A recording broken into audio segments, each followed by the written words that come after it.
I will not just complain.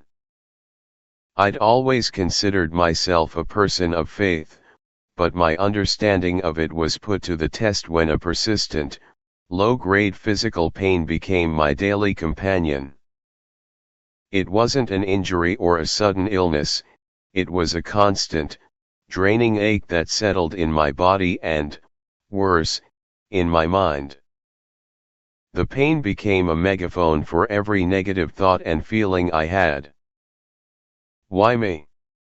This isn't fair. I'll never get better. I was trapped in a cycle of complaining and self-pity, my prayers feeling weak and ineffective. I knew I was supposed to trust God, but how could I when my body screamed in protest? I'd try to pray, but the words felt empty. I felt like a failure, like my faith wasn't strong enough to just pray the pain away. It is a fact that we all get physically ill and experience pain, and that what we feel in those moments fills us with negative feelings. But God gives grace that I had never considered, the grace to tell God exactly how I feel and to cooperate with the Holy Spirit. This wasn't about putting on a show of strength. It was about raw honesty. The passage from Philippians 4 verse 6 spoke directly to me. Do not be anxious about anything, but in every situation, by prayer and petition, with thanksgiving, present your requests to God. I realized my mistake had been trying to hide my true feelings from God. I started a new kind of prayer. Instead of just asking for healing, I started by telling Him I was angry, I was frustrated, and I was tired of the pain. I didn't try to sugarcoat it. I just entrusted my feelings to Him, knowing He could handle them. After that, I began to ask God to heal the root of the sickness and take away the pain.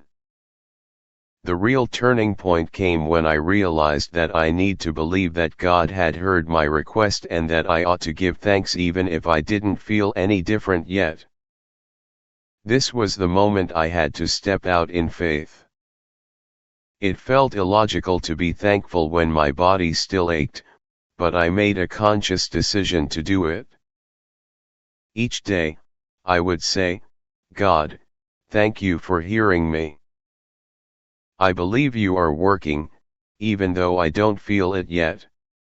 This simple act shifted my focus from my physical pain to God's faithfulness. There were still moments when the pain was so intense I couldn't form a single coherent prayer. It was during those times that I learned about the Holy Spirit's role. Romans 8 verses 26 to 27 spoke of the Spirit interceding for us in our weakness, with wordless groans. I would simply whisper, Holy Spirit, I don't know what to pray for. Please, speak for me. And in that surrender, I felt a deep sense of peace. It was a grace beyond my understanding, a quiet assurance that my cries were being heard and translated perfectly to the Father, even when I had no words. I still experience moments of physical discomfort, but my relationship with it has changed completely. I no longer just complain. I make a conscious decision to pray and believe that God hears me and has the will and power to heal me, in His time and in His way. By taking this step of faith, I didn't just receive a temporary solution.